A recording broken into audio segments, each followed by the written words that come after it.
Welcome back to r/neighbors from hell, where people share stories about their crazy neighbors, and if you are new to my channel, please don't forget to subscribe to join our amazing community, and without any further ado, let's dive right into the stories. The first one is titled, "New neighbor landlocked my property, I made him lose thousands of dollars and his job."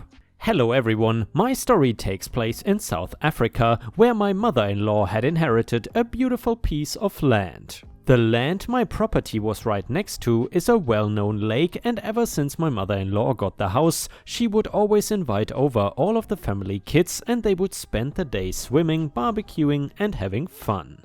My husband remembers these memories from his teenage years. Not that long ago, we are in our mid-20s and it has always been the hangout spot in the family, if you will.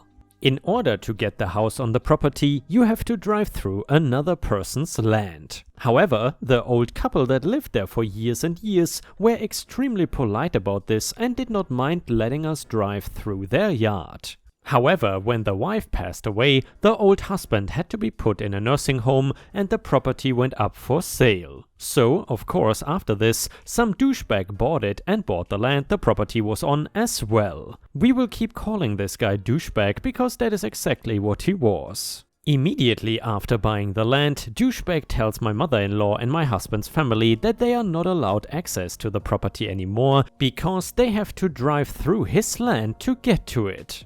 My husband, who is exceedingly kind and does not like confrontation at all, tried explaining how important this house was to the family. Douchebag said he did not care about that, he did not want anyone driving on his easement to access the property. My husband even offered to pay a yearly fee or something to be able to drive on the easement to access the property. But unfortunately, douchebag was adamant about not letting anyone in. At this point in the story, I would like to mention that this was a small town or village of some sort. Everyone knew each other and my husband's family were pretty well known in the community as cattle ranchers. They had a good reputation as a good wholesome family, so in other words, it's not like this guy had any reason to think that my husband's family would tear up his lawn or damage his property or anything like that.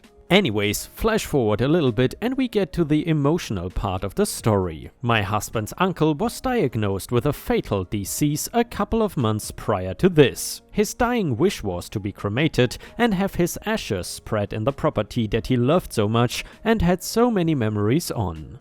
Of course, we were all anxious because we did not even know if douchebag would let us access the property to do so. I mean, you would think that one night might make an exception, but this guy was coming off as a major douchebag. Very reluctantly, he let us access the property to do so. It is crazy to me that even in an emotional time like this, he still wanted to hem and haw about my husband's family and I accessing the property to spread my mother-in-law's brother's ashes. However, in the end, he did let us, so we were happy until the day came we were going to spread his ashes.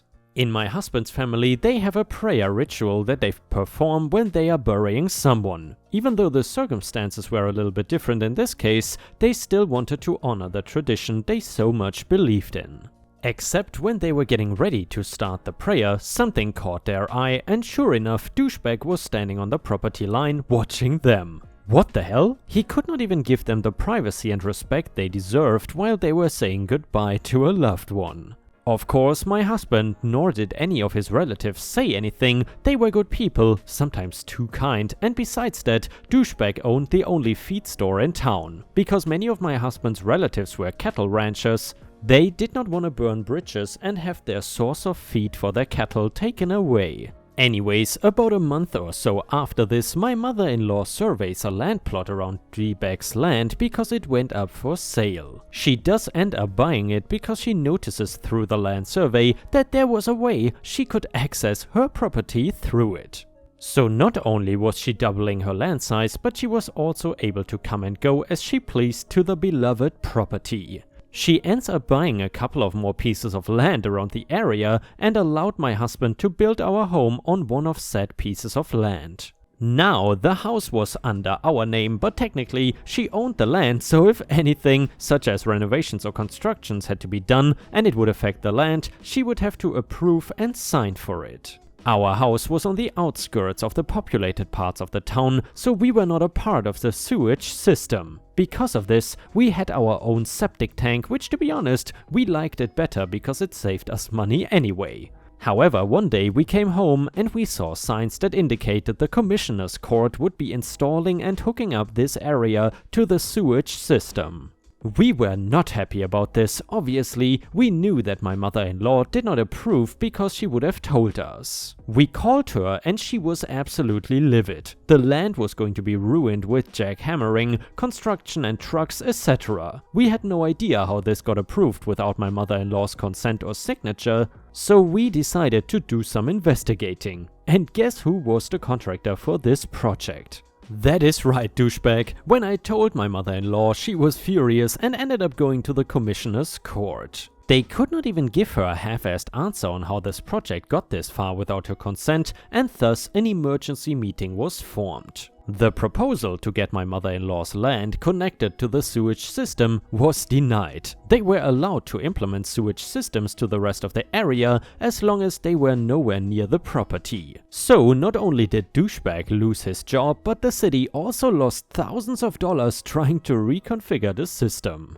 Douchebag still lives in the property next to my mother-in-law's, but no longer speaks to them. Not that they are complaining, obviously. It is also worth mentioning that my husband has brought over some cattle so they can start a mini ranch on my mother-in-law's property. Oh, and also he brought some hogs, some sheep. Either way, it is by the fence line, and I am sure douchebag enjoys the smell. And yeah, ripe stars, as we all know, what's better than getting revenge with a hog farm? That's simply one of the ultimate ways to get revenge on an awful neighbor. Either way, if you still enjoy these revenge stories about neighbors and entitled people, then I would really appreciate it if you could like the video and subscribe to the channel if you haven't already. Thank you so much in advance for your amazing support. The next one is titled, The Neighbor Nobody Needed. So, I live on a corner lot and my driveway is at the rear of the house next to an open alley. My neighbor, who works in construction and brings home many trucks and trailers, likes to park some of these vehicles on his yard or on the sidewalk in front of his house. Lately, he's been driving through my open driveway with one truck with a trailer attached because he is parked on his lawn and I am guessing cannot make the left turn to use the alley, so he just uses my driveway as if it's not a big deal. My driveway is dirt except on front of my garage, which turns to mud when it rains. So he leaves huge deep tire tracks. He refuses to be polite and figure out another way like I have asked. So I have a very small car that I have now begun parking farther back from the garage, essentially blocking the end of my driveway. Now he has to park the truck with the trailer attached on the street where it should be, or figure out another way to exit. A friend suggested I bury 2x4s with nails in my driveway, but that is too extreme to me. I don't want to cause damage, I just want to teach a lesson. So far it is working. I have not seen how he moved his truck and trailer, but he's no longer parking it on his lawn, but on the street where there is plenty of room. I feel vindicated. And yeah, ripe stars, that is definitely not a bad way of getting revenge. And by the way, I'm curious, have you ever gotten revenge on anyone in your life? And if so, what did you do? Let us know in the comments. The next one is titled, Neighbor Should Not Have Called the Cops on Me. We have lived in a really quiet neighborhood, a dead end. The road is not marked, so we used to park on both sides with one lane for cars to pass. Two cars don't pass at the same time. Our relationship with our neighbor was good up until now. He used to come in our yard to ask my father to teach him how to garden. When he goes on vacation, he tells us we can park in his land, which we never did because we have enough room for our cars, but that was nice of him. Until one day he had a friend come over with a really large truck to help him work on his garden, and my father's car was parked in front of our house. Therefore the truck could pass because there was our neighbor's car on the left and ours was on the right. The neighbor did not want to move his car, saying it was on his property in front of his house on the public paved driveway, and he called us home to move my father's. No one was home except my 13-year-old brother. He called my father to tell him about the situation, and my father told the neighbor to take his car keys and move his car as he was not home. The neighbor refused and called the cops. They showed up and he explained. The cops were quite annoyed that they had to show up for that and took my father's keys to move his car out of the truckway. My family was pissed, but I was enraged because in my country it is quite a big deal to call the cops on someone. So I took it upon myself to make it right. I started parking on his side of the road and he came to me many times to tell me it is his property. But as it was paved by the state and had plots put there by the city officials, I did not believe him and told him to bring me proof this was his land. He had a survey and went to me one day to show me that this was indeed his property. I said okay and did not park on his side anymore. However, I called the mayor's office to tell them that I would like the city to pay for plots in front of my house and pave the driveway too, as they did for my neighbor. Turns out my neighbor had a friend working at the mayor office and unofficially paved his driveway and put plots in front of his house, not his property, to stop people from parking on his side of the road. It was deemed illegal, and a few days later the mayor office sent a guy to take off the plots and the neighborhood had 2 more public parking spots. It was petty, but it was worth it. If he had just moved my father's car himself, none of it would have happened. No need to say we no longer have a friendly relationship with him, and he is not welcome anymore when he shows up unannounced to borrow gardening tools. And the next one is titled Slumlord Loses. We had lived in the same rental townhouse for 10 years, took care of it and painted as needed / did minor repairs without asking the landlord to fork out anything. A couple things did need repair over the years, but it was all things that happened over time. Water heater went, oven stopped working, and the poorly installed drop ceiling in the basement felt to be the biggest. The landlord's partner was your typical jack of all trades and was likely the one to do all the work prior to us moving in.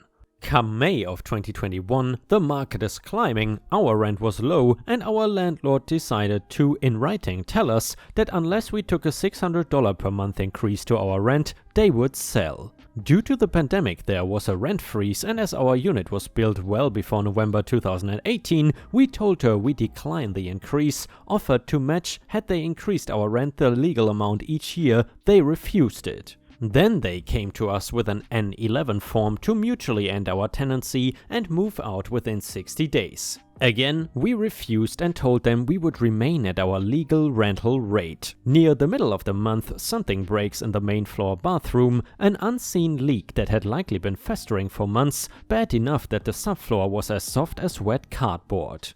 We informed the landlord and requested someone come out and fix it. Their response was to send out a realtor. LL eventually sent their partner out to fix the toilet, but did nothing to address the aftermath of the leak, which had gotten much worse.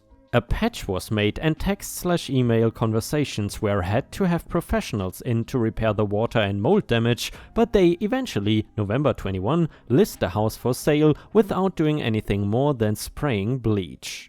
Almost everyone viewing the unit asked about any repairs we knew of or noticed the mess in the basement from the festering leak. To not interfere with the sale, we told anyone who asked they should speak with the owner about the issues we were waiting to be addressed. A couple more things we would have fixed ourselves were now reported to the landlord. Most saw the state of the mold and left without seeing the rest of the unit. They only got 3 offers out of more than 30 viewings for far less than other units had sold for. Cue the nasty messages about us causing them to lose money because of the state of the unit.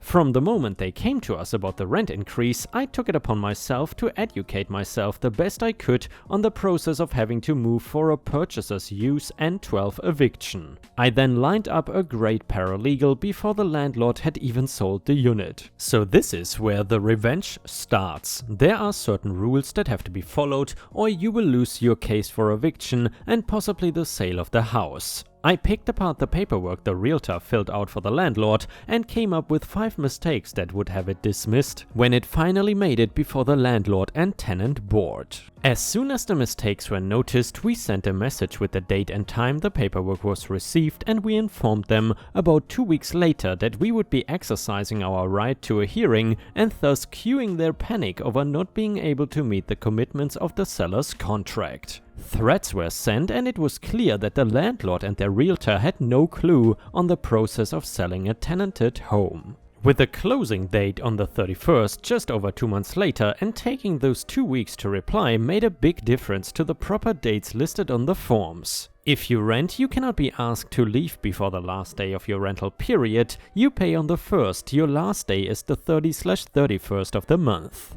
Thinking they had everything correct, they listed our last day of notice as the 3rd of the month and delivered it the day after filling it out, giving only 59 days notice. Like mentioned above, we informed them we would be waiting for a hearing, and they blew up. Their biggest mistake was thinking we would have to leave without a hearing, and with our area's backlog, it is about a 6-month wait before you get a hearing. We started looking for a new home, and with the market we knew it would be tight timing and financially wise. Finally though, they decide it is time to speak with a lawyer of their own, after telling us we would be removed with force if necessary. Now we get an updated form, but the 60 days notice must be from the day the form is delivered, taking us past the closing date of the sale, and the buyer is adamant we must be gone before the closing date. We had started looking well before the sale went through and lucked out finding a great new rental with a massive backyard and closer to work for everyone.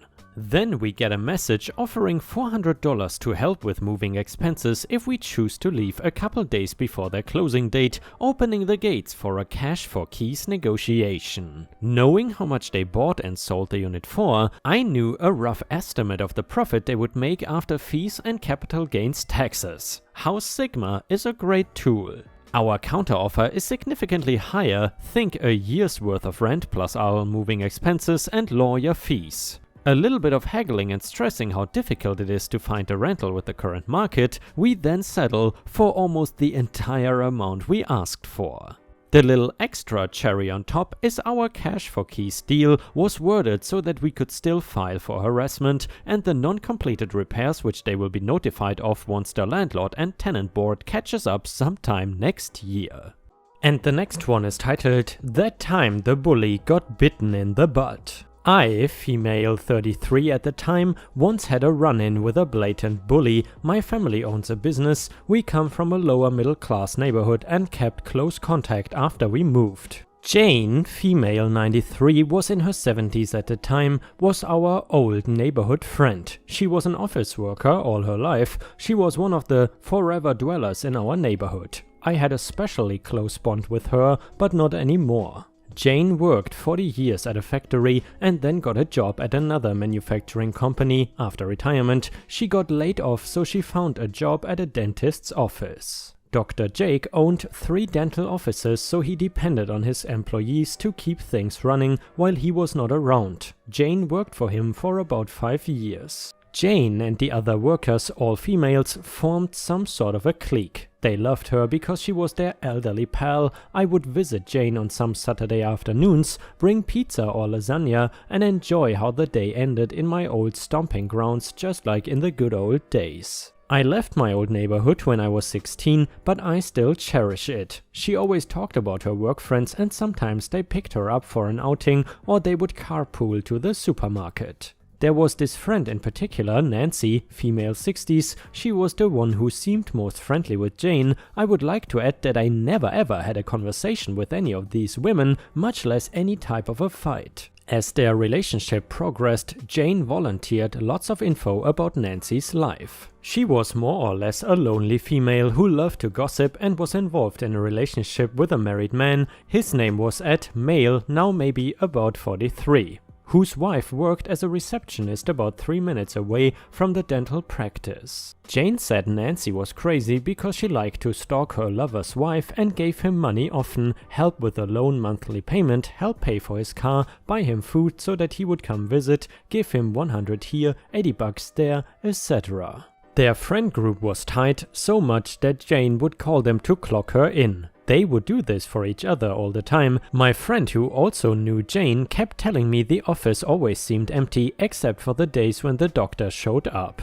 Jane suddenly lost her job. My mom took her in when our secretary got sick. My mom kept Jane in even after our secretary came back, and for years it was all good. Jane maintained the friendship with Nancy and the girls. Because we worked so closely, I heard Jane tell lots of gossip about Nancy's private life. This seemed odd. Also, she had fits whenever Nancy called her. She would say, "Oh my god, again? So needy." This usually took place, Nancy's insistent calling on lunch breaks, whenever she heard something about Ed's married life. She was devastated to learn his wife was pregnant again, or that he bought the wife a new car, etc. For those wondering, I grew up with Jane having a place in my life, just like an aunt. Jane would usually wait on the sidewalk because Nancy would come to pick her up after work so that they could eat dinner together after work. So basically, I was very loyal and very diehard. Nancy would sometimes wave goodbye at us, but nothing more. There were rumors that the dental office may close down. No crap. Patients must have been switching doctors because office hours were erratic. The remaining days when the doctor was not, it was supposed to be used for scheduling, which wasn't happening. Jane said she never indulged in this, she just saw them do it. Jane's job was simple, never had anything to do with money. She was with us most of the time on the computer, simple as that. Beatrice, our secretary, came to me one day and said she had something to share. She was very worried because of Jane's closeness to our family. Beatrice said she had caught Jane persistently going to our cash box and counting the money. When Jane saw her, she said she had permission to guard the petty cash. Until then, we never had any reason to distrust Jane. Beatrice said she was coming forward because she was scared something might happen and wanted to make sure her name was clear. We were shocked and baffled. It seemed ridiculous, but we still changed the box location. Again it happened. We set up cameras and caught her counting the money about twice a day. She was caught taking bills, crushing them in her fist, and stashing them in her chest on 3 occasions during the same week. We never paid attention because our business is based mostly on electronic transactions, so the cash is left for buying stuff and other small purchases. So in a week she took about $350. This is the price you pay for not having control over each dime. We just left our petty cash lie in a box. We will never know how much she took. We confronted her with the video. She got mad at us and left the job. Obviously, she told everyone else her own version. My mother and I were so astonished, it took us months to assimilate. I'm talking about a woman who was invited to 500% of family events and was handsomely paid at work. We moved on as usual. Some old neighbors would occasionally tell us that Jane complained she was fired for no reason. Beatrice was yelled at the mall by one of Jane's friends because she was the thief but had Jane scapegoated. About 3 years later, my mom went to eat at a seafood restaurant. She's very hardworking and never takes me time. She went to eat but told me she ran into Nancy, who was sitting nearby with some other women. Jane was not there, so Nancy bullied my mom, who was sitting by herself. She cracked jokes, wouldn't stop walking by her table and saying things under her breath. Nancy clicked mean girl mode and cracked jokes. Then they stood up, kind of surrounding her. My mom was intimidated, so she just paid and left. Mom said Nancy yelled something like, "Hey, can I take the heat?" Mom tried to conceal her feelings, but I know she was hurt. Nobody should have to go through this. I was pissed, but Mom begged me to leave it at that. Okay. I was paying for my stuff at a local mom and pop's pharmacy I visit quite often. The pharmacy is on the same street as Nancy's job, our business pretty close to everything. For this reason, it is like the first choice to buy anything. So I was there on a Sunday morning, which I really like because the street is empty. I was talking to a friend on my earphones. I am first in line, already paying, but I heard strange sounds from the line. Because this is not a Walgreens or big box retailer, the pay line is kind of less organized. I keep hearing laughter and a loud voice from the line, and the cashier begins to look uncomfortable. Because I am on my headphones, I am not 100% aware of what whoever is talking is saying. The cashier keeps looking at someone in the line, and the lady 2 spaces away from me says, "We don't need that." I saw Nancy pointing at me. Honestly, I was confused at first, so I tell my friend on the phone to hold on. Nancy is laughing at me, pointing at me. She is telling everyone, "Look, she's crazy, talking to herself." She knows damn right about the existence of earphones. She tries to rally the people on the line by cracking jokes and calling me a dumb witch. I took off my earphones. I was so angry, my arm was tingling. I told Nancy I was not gonna do anything inside the pharmacy because I respect that place, but I know who she is and I will wait for her outside. I gave her the option to repeat and tell me to my face the whole thing she said/did to my mom, since she feels so badass that she is messing with me. Nancy got quiet immediately. I got my crap and told her I would be outside. I waited outside and the witch never came out, so I hopped out of my car. 5 minutes later, she comes out. I think she thought I left, so I drove my car really slow next to her and told her to tell me what the F she said. She kept walking. I yelled at her from my car that she better open her mouth and talk, and she didn't. Nancy went into a bakery nearby. She took a street on foot that had no entrance for me.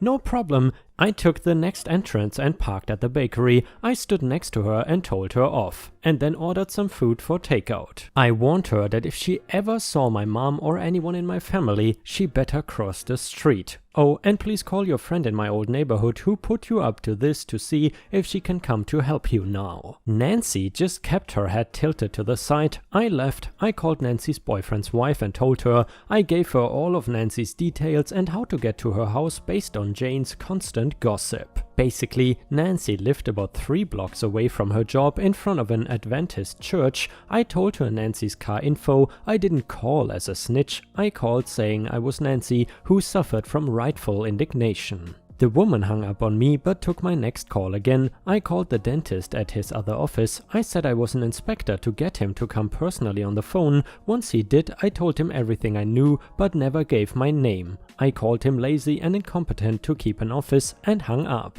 I do know for a fact that the dentist fired everyone because he closed the office down. My friend who worked nearby said Nancy would stop by every now and then, but he avoided her because she was needy and he didn't want her to latch onto him. She told him her boyfriend dumped her for calling his wife and said she was obsessive and irrational. I don't know much else. I never disclosed my involvement. I saw Nancy at the same pharmacy somewhere around 2015, more or less 10 years later. She is extremely thin and bent over. She did not even see me and I just kept walking. I do see Jane maybe every now and then at the farmer's market, but I don't talk to her. We just act like we don't know each other. Disney. Oh. She's just so cute.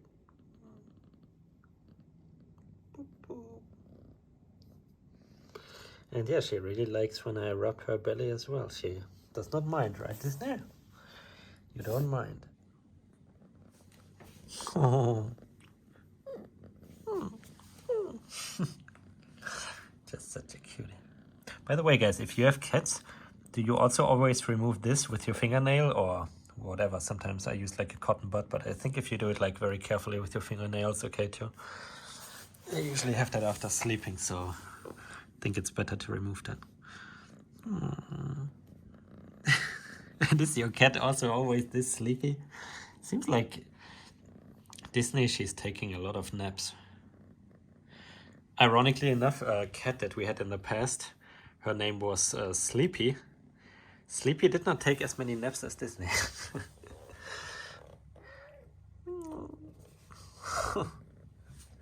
And usually I get her away from the door because if someone opens the door, then her tail might get stuck, so that's not good. But today I'm alone, so yeah. Right, Disney? Alright guys, thank you so much for watching, and I hope to see you again tomorrow. And ripe stars, with this we have reached the end of the video. However, if you still cannot get enough of my content, then I would highly suggest to check out my endless binge watch playlist, which will soon show up in the left corner of the screen. In addition, I would really appreciate it if you could not only subscribe to the channel, but also turn on the bell notifications, which you can do by clicking on the little bell icon right next to the subscribe button. This will help my channel tremendously, and this will make sure that you don't miss any of my videos. Furthermore, if you want to see additional ripe content that I don't post on YouTube, then I would suggest to head on over to patreon.com/ripeyoutube for more than 50 exclusive videos that you will not see anywhere else. Thank you so much for your amazing daily support, and I hope to see you again tomorrow.